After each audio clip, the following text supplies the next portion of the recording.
I have cooked some amazing vegetable dishes on this channel, and some of them have been truly amazing. That's freaking great. Damn. Wow. So here are my top 5 favorite vegetable dishes that I have cooked recently on the show.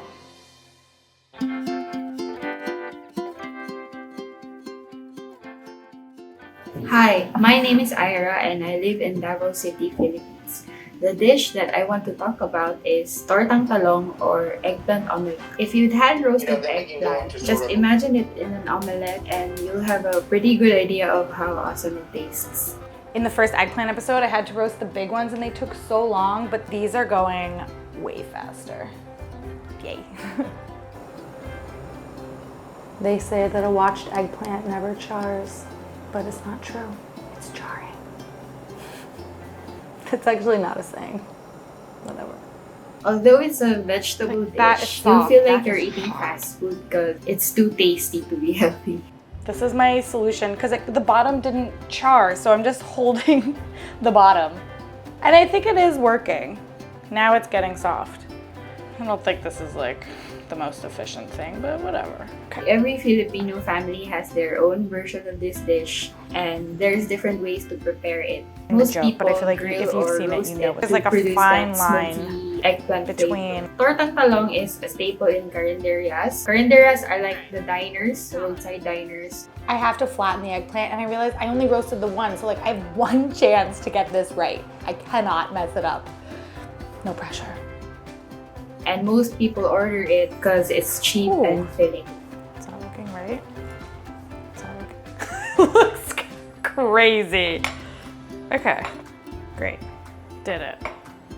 Usually costs around 20 to 50 pesos. So that's like under $1. I think Tortang Talong justifies why you have the word egg in eggplant because the combination of the two ingredients really complement each other so well. If you can make an omelette, you can make Tortang Talong. Just like other omelettes, you can make it as simple or as fancy as you'd like. Some people even add ground beef, ground pork, or more vegetables like carrots, spring onions. It's really up to you. I think everyone should try Tortang Talong because it's a comforting, savory, and filling dish that's cheap, healthy, and Is that easy. weird? Kaon ta.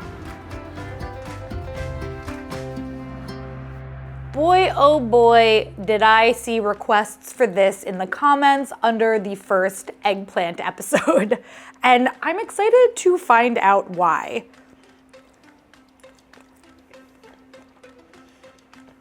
Okay, fair enough. Fair enough. That's freaking great. It's just in an egg wash, but it feels totally complete. Ira was definitely right about the difficulty in peeling it. I had a little bit of trouble with this one. This one's like not that easy to peel, and I wonder if that's because I let it cool for too long, whereas other eggplants, when I've done this, I've been like a little bit more impatient. It was cool that I actually picked up these eggplants from the Filipino grocery store because I did my Filipino shopping video. I need these for an episode. I like the idea that you could dress up this omelet with a bunch of different toppings. I do think it would be really good with like some julienne vegetables in it. Even though grilling the eggplant is kind of a lot of work. Oh God. The butt's not charred and it's really hot and it's soft in the middle. I don't know what to do. It's a simple dish that I think is like delicious, that is not difficult to execute. It just takes like a little bit of passive time. Still on my face. I like what Ira also said about this putting the egg in eggplant. Why is it called an eggplant? It's not like it looks like an egg. Let's just answer this. There are no unanswered questions. Why is it called eggplant? Back in the 1700s, European versions of eggplant were white. Oh my God, they looked like eggs. This literally looks like an egg. Are you kidding? I like literally have to eat my words because I literally said, well, it's not white and it doesn't look like an egg. I guess they used to. And I guess you can still grow that type of eggplant. That blew my mind. I would like to thank our sponsor for today's episode, BetterHelp. BetterHelp is on a mission to make starting therapy easier. Therapy may not be for everybody, but for those who might benefit from it, it's a great place to talk about issues that you're having and to explore a little bit more about yourself. I personally have been in therapy for a while and I have used BetterHelp and found it to be really helpful. I really like the therapist who I talked to on their platform. It took me a couple tries to find one that I really resonated with, but BetterHelp makes it really easy to switch therapists. BetterHelp makes sure that all of their therapists are highly qualified and they have a customer support team if you're having any issues or any questions. BetterHelp also makes starting therapy easier because they give you a full questionnaire where you can talk about the things that you want to work on, and within a couple days you will be matched with a therapist. There are a lot of different ways to communicate with your therapist, including video chat and messaging, which makes it easier to reach out whenever you're having an issue. And therapy can be really costly, so if you're somebody who's on a budget but also wants to start therapy, BetterHelp would be a really great option. Therapy is something that I think pretty much everybody can benefit from, and if you're interested in trying it, go to betterhelp.com/Beryl and get a discount on your first month of therapy.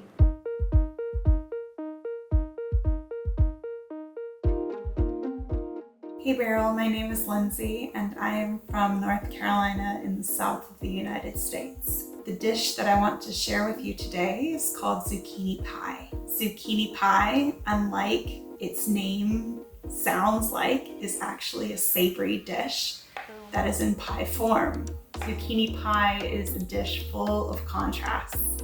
Even though I recently came off of my high of making choux pastry, we're doing a pre-made pie shell for this one, which I'm pretty sure I need to pre-bake. My messy, unstaged kitchen on top, but pie shell. I'm a real Betty Crocker. It is full of vegetables, but also really cheesy. It is also really hearty, but it's really light as well.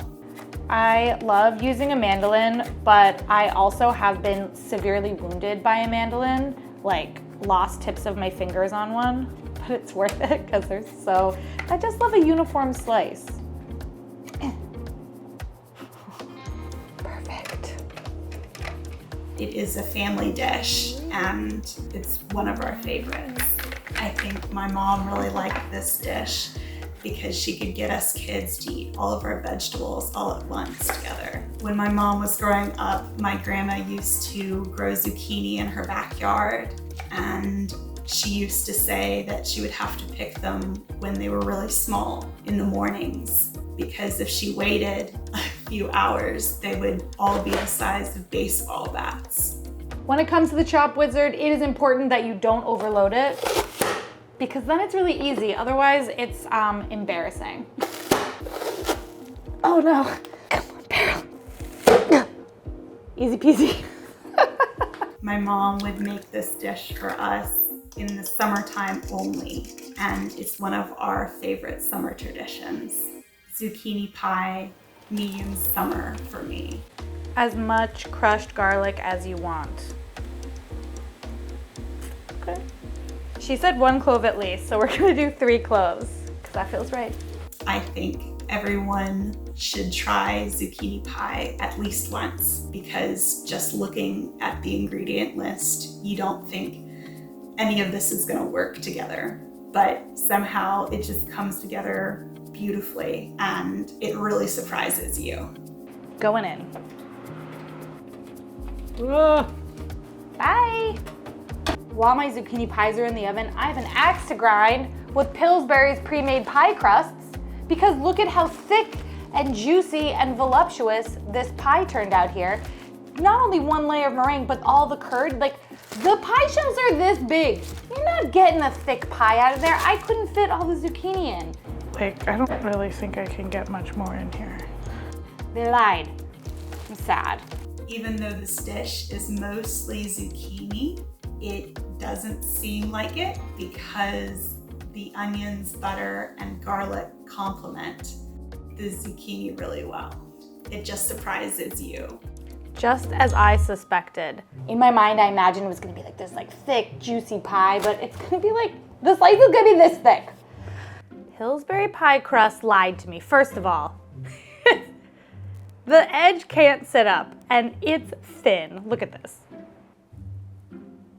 Now that doesn't mean it's not gonna taste good. It just means false advertising.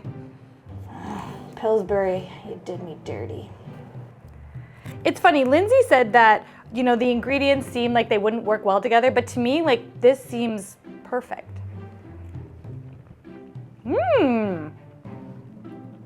The mustard is really good. It's actually more, I mean, I smeared it on the top and the bottom. I'm like, it's more powerful than I thought. I think without the mustard, this actually might not have like so much flavor. Zucchini is not exactly the most robust of vegetables, but I really like the spicy mustard with it, and it is cheesy. I think adding a little Parmesan for a little bit of that like saltiness would be really good. Wow. I assumed when I saw zucchini pie that it was gonna be shredded for some reason, like a grated zucchini in some sort of mixture. When it was the half moon shapes, I really was a little bit curious about how this was gonna turn out. And I wasn't sure how thick I should be slicing it, because I was like, do you want like big thin. chunks of zucchini in your mouth? Thicky, thick. But this isn't big chunks of zucchini in your mouth. It's very soft. It cooked down really well with all that butter and onion. This is an A+ recipe. Super simple, minus the aforementioned lies by Big Pillsbury. I mean, that didn't change the simplicity. It just made me mad. I ate my whole slice. I talked a lot of smack about that crust, but at the end of the day, the crust tasted good. Not as good as the filling, but it was good. Oh.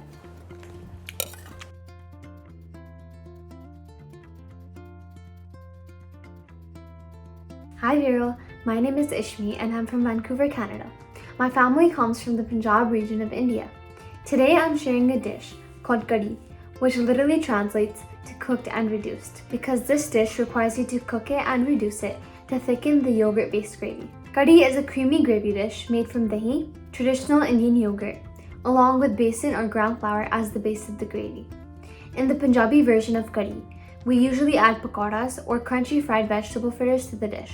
This dish is more on the milder side of most Indian dishes, as it's not too flavorful and just has the basic masalas or spices. It is mostly paired with rice and is actually one of the few dishes us Punjabis eat rice with instead of roti. It is an extremely important staple of Punjabi home cooking, and I usually eat it as a light comfort food.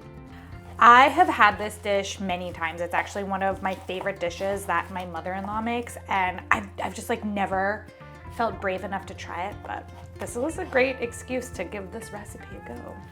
I believe kadhi is a common dish among many cultures in India, but what makes our Punjabi kadhi different is the use of pakoras and maybe a variation of spices. My family and friends get really excited when they find out that kadhi chawal or kadhi with rice is on the menu. Curry leaves are one of my favorite ingredients. Oh, smells so good. These are the best. For this dish, we use homemade dahi or traditional fermented yogurt in our households. I've had some pretty weird luck with spatial recognition recently. I think this is gonna fit. It's gonna cook down, so but like, will it fit immediately? TBD. Oh no, this is not gonna fit. It just fit. It just fits. It just fits. All right, I mean, it's close, but not too close for comfort. But this typically requires 8 to 10 hours to make. So you can use any store-bought dahi from the Indian grocery store and it'll work just fine. I personally prefer that because it's less sour and I don't like sour kadhi. Kadhi is one of these dishes that you will rarely find in any Indian restaurant because it gives you an authentic insight into what simple Indian home cooking is. It depicts the real Indian home culture. You should try this dish because Indian food is known for generalized dishes like butter chicken, chole bhature, and pani puri, but no one knows about the immense diversity of traditional dishes each region of India calls their own. Oh, thank God. Wow. This tastes like my mother-in-law's version. I mean, hers might be a little bit better, but it tastes good. I'm gonna get some of my pakora. Two things about this dish. Number one is you have to cook it for a pretty long time because you want the yogurt to cook and turn slightly sour. Number two, I would not recommend this dish for people who do not have already lots of Indian spices at home. The thing is, even though this is not a spicy dish at all, This is a spiced dish. There are so many elements and different flavors at play to make this what it is. I don't think that you can necessarily skip out on the one that's like, oh, a quarter teaspoon of this and a half a teaspoon of that. It's small amounts of everything, but all of those things come together and become something so much bigger. If you already have a spice cabinet that's big and maybe you need one or two more things, do it. But there's a lot going on here, which I will admit. I don't know if you could just sub any type of yogurt for the Indian yogurt to make this. Maybe? In the comments, maybe somebody here knows. If the kadhi feels too much to tackle, understandably, I would still try the pakoras. The pakoras are easy to make and just so delicious and fun, and like, pakoras are just the best. So, if anything, take away that from this. As far as a yogurt recipe, I think this is so interesting. It has totally transformed the yogurt into something wholly different, but it's also like very yogurty. And I love that about this. I love that it's made me look at yogurt as something like really savory, and I get why a million people emailed me to make this one. It is such an interesting way to look at yogurt. Not only visually does it look totally different, but the flavor of it has been transformed in such a way that it's just grown exponentially, and I love that. I love that. It's very cool.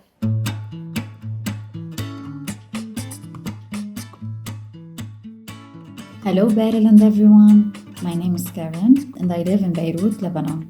The dish I want to share with you today is called tomato bulgur, or as we call it here in Lebanon, Burghul Banadoura. Burghul Banadoura is what your Lebanese mom or teta, Nana, does when she runs out of ideas, is on a budget, and wants to do something quick, easy, healthy, feed the whole family. This is the best tool ever. We're starting off strong. That felt really good. Perfect dice. My eyes are watering. It is basically 3 main ingredients: tomatoes, onions, and bulgur, which are cooked together until softened. And I personally love to enjoy it at the end with complimentary laban, which is a Lebanese yogurt that is more salty and savory than the Greek one.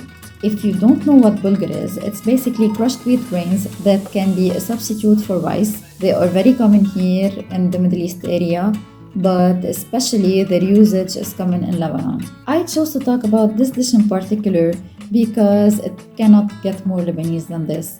It's literally made in every household.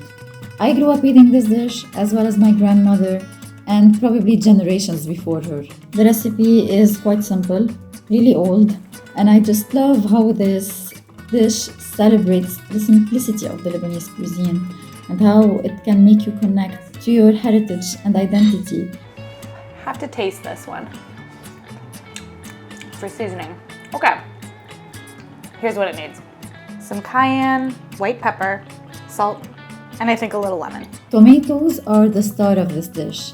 The bulgur is just there to make them shine. People everywhere in the world should try this dish because it's a piece of my home, Lebanon, where everyone is welcome. I really hope that you give it a try and that you love it.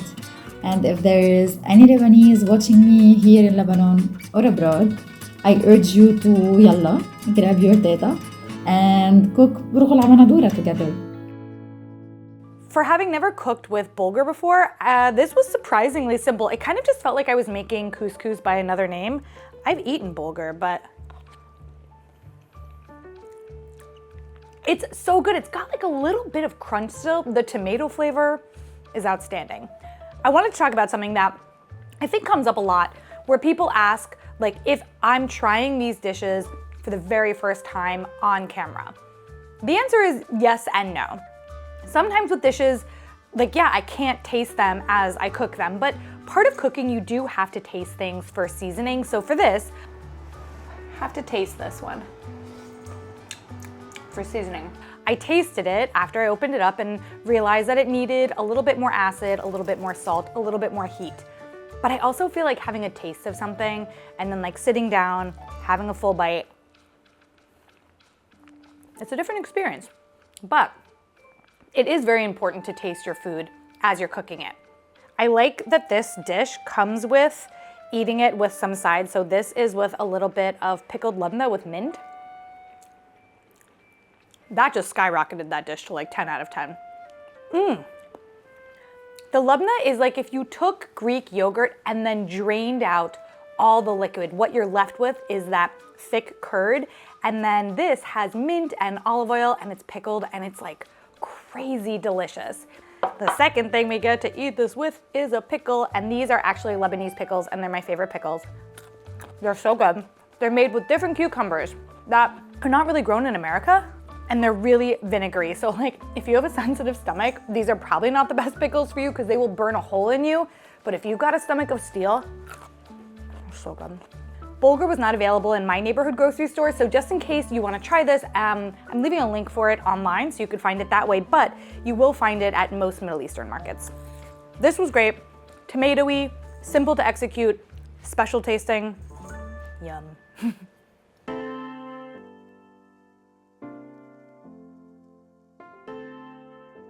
Hi Beryl, my name is Ivy and I live in Yangon, Myanmar. And today I would like to introduce to you one of my favorite dishes called Tofu Nway, or warm chickpea tofu in English.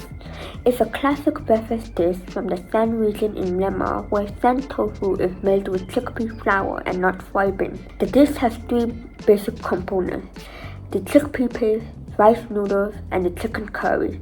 Then it's typically topped with soy sauce, crushed peanuts, and fried garlic or onion for some texture. You can also add chili flakes for a kick of spice or pickled vegetables according to your liking. I need to make a list of things that I need to update in my kitchen, and can we please add to that list a whisk that is just bigger than half the palm of my hand? Why do I only have tiny, tiny things? Look at my spatula. It's child size. As you delve into the dish, you'll find a symphony of flavors and textures dancing across the palate. The soft, warm tofu coats every strand of rice noodle, making it creamy and luxurious. In all of the videos that I watched about how to make this, so much of it was about getting the consistency thicker, but mine is instantly thick and it needs to be a little thinner. So I'm just gonna add a little bit of water at a time so that it can be like a little bit more of a thick soup versus a dough. The slight tang of the tomatoey chicken and the soy sauce cut through the nuttiness of the chickpea and enhance the umami flavor. And the crunch of the crushed peanuts and fried garlic provides a much needed contrast in texture. But the chickpea is the star of the show, lighting up your taste buds with each mouthful. It's just a warm, hearty bowl of awesomeness that never fails to be comforting. Nice. It's very much representative of what Burmese food is all about.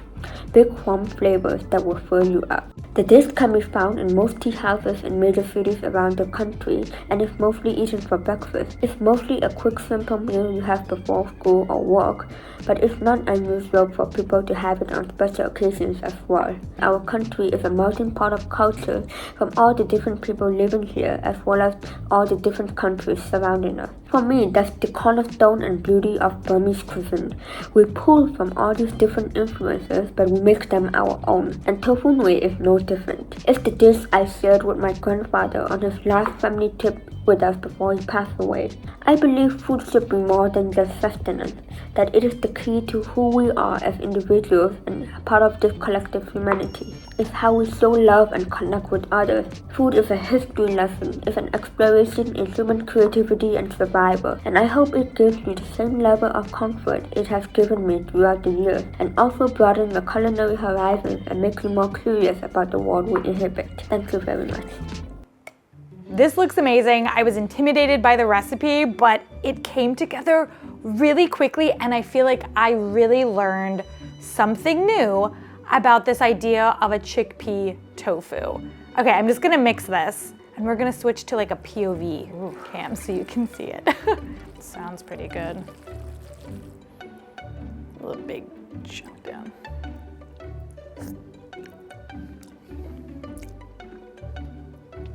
I mean, this is not lacking in flavor. Wow, there's a lot going on. The only thing that I've ever done with chickpea flour is use it as a batter in Indian cooking. The other thing I learned in doing this is that you can make chickpea flour tofu. So if you can't eat tofu made out of soybeans, you can take the chickpea flour, mix it with water, cook it down so it's really thick, put it in the fridge. And I'm gonna leave a link in the description for that. That is so freaking cool.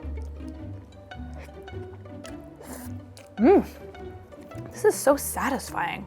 If you can find basin flour where you live, but you're interested in making this, you can use whole chickpeas where you're just gonna grind them up and mix them with water. I will leave a link in the description to a recipe that I found that does that. The flavor of this chickpea tofu sauce is really simple, but it adds like a very thick coating and makes everything in this dish feel like very hearty and very comforting almost. I also want to say that I just really had fun making this dish. For some reason, I just was in like a joyful mood today, and making this, like all the elements of it were simple, even though I was doing something totally unknown, and I just thoroughly enjoyed the whole process. So I would highly recommend you guys try this. It's super different, definitely a whole new way to look at chickpeas, and like, tastes fabulous.